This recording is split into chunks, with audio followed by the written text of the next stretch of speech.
வணக்கம், நான் உங்கள் அம்மா சமையல் மீனாட்சி. இப்போ நம்ம பார்க்க போகிறது வெந்தய குழம்பு.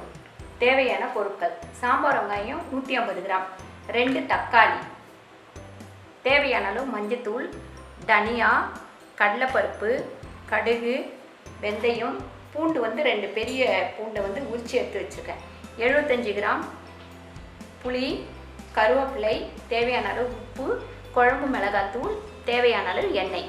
நம்ம இப்போ அடுப்பை பற்ற வச்சுட்டு கடாய் காயிட்டோம். இந்த குழம்புக்கு மெயின் இந்த பொடி தான். முதல்ல கடலைப்பருப்பு இதை நீங்கள் அதிகமாக கூட வறுத்து வச்சுக்கலாம், வேஸ்ட்டு கிடையாது. வறுத்து வச்சுக்கிட்டிங்கனாக்கா அடுத்து இந்த குழம்பு வைக்கும் போது இந்த பொடியை போட்டு குழம்பு வச்சுக்கலாம். 3 ஸ்பூன் கடலைப்பருப்பு போட்டிருக்கேன், 2 ஸ்பூன் தனியா, இப்போது 2 ஸ்பூன் வெந்தயம். இதை நல்லா வறுத்து தூள் பண்ணிக்கலாம்.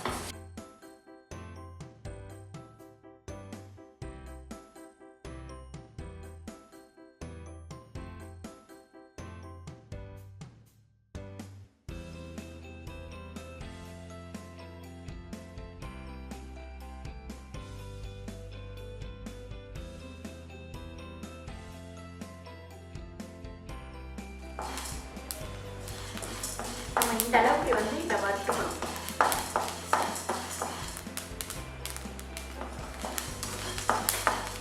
இதை இப்போ ஒரு தட்டில் கொட்டி இதை ஆறட்டும். அதுக்கப்புறம் மிக்சியில் போட்டு தூள் பண்ணிக்கலாம். இப்போது நம்ம இது கொஞ்சம் எண்ணெய் கூட தான் விடணும். நீங்கள் ஒரு 5 ஸ்பூன் கணக்குக்கு விட்டுக்கோங்க. இப்போ கடுகு 1 ஸ்பூன், வெந்தயம் 1 ஸ்பூன்,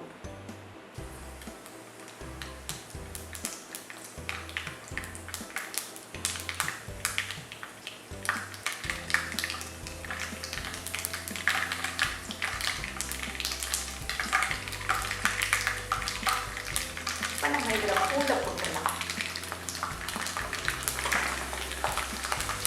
கருவேப்பிலையும் போட்டுக்கலாம்.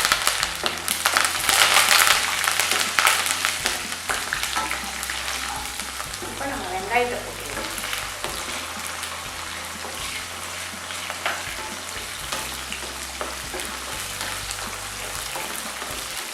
இது நல்லா வதங்கிட்டு இருக்கட்டும். நம்ம அதை பற்றி மிக்சியில் போட்டு இதை அரைச்சி எடுத்துக்கலாம். இப்போ நம்ம தக்காளி இதில் போட்டுருவோம். இப்போ நான் வறுத்து வச்சுருந்ததை இந்த அளவுக்கு இந்த அளவுக்கு பொறுன்னு நீங்கள் அரைச்சி எடுத்துக்கலாம். இது இவ்வளோ குழந்தையும் போடக்கூடாது. நான் ஒரு அளவு சொல்கிறேன். இந்த மாதிரி இதை நூற்றி வச்சுக்கிட்டிங்கன்னா இந்த குழம்பு வைக்கும்போது டக்குன்னு போட்டு நீங்கள் இது பண்ணிக்கலாம். மஞ்சள்தூள் 1 ஸ்பூன் போட்டிருக்கேன்,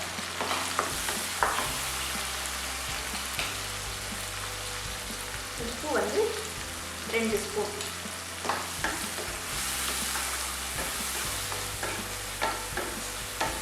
இந்த குழம்புக்கு முக்கியமே இந்த பொடி தான். இது போட்டால் தான் அந்த டேஸ்ட்டு நல்லாயிருக்கும். போட்டு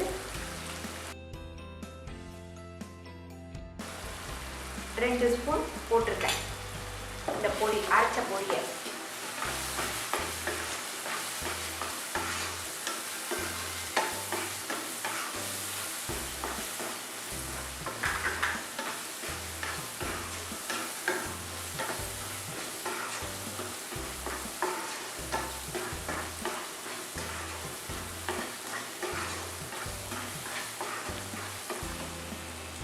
நம்ம இதில் குழம்பு ஸ்பூன்,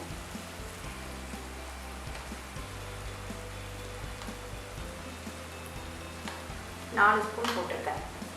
இந்த குழம்பு குறைஞ்சது ஒரு 5 பேர் சாப்பிட்லாம், 5-6 பேர் சாப்பிட்லாம். நீங்கள் இன்னும் கம்மியாக வேணும்னா எல்லாத்தையும் கம்மியாக போட்டுக்கலாம். இது கொஞ்சம் போட்டு சாப்பிட்டாலே சாதத்துக்கு நிறைய குழம்பு பிடிக்காது, கொஞ்சம் போட்டாலே போதும்.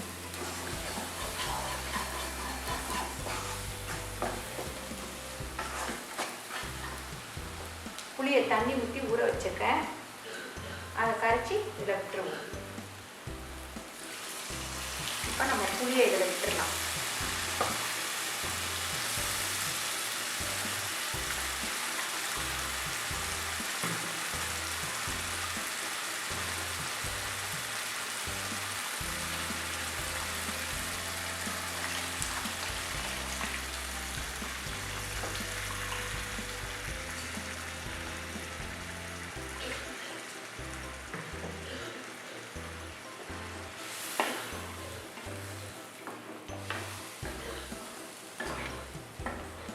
இதில் வந்து நம்ம இன்னும் கூட கொஞ்சம் தண்ணி விடலாம், ஏன்னா குழம்பு கொதிச்சோடனே ரொம்ப திக்காயிடும்.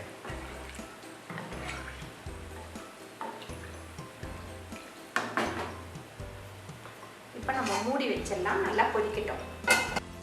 இப்போ பாருங்கள், வெந்தய குழம்பு ரெடி ஆகிடும். இப்படி திக்காயிடும். நீங்கள் எவ்வளோ தண்ணி ஊற்றினாலும் இந்த அளவுக்கு திக்கு வந்துடும்.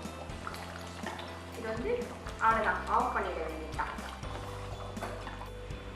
இந்த வீடியோ உங்களுக்கு பிடிச்சிருந்தா லைக் பண்ணுங்கள், ஷேர் பண்ணுங்கள், சப்ஸ்கிரைப் பண்ணுங்கள். நன்றி, வணக்கம்.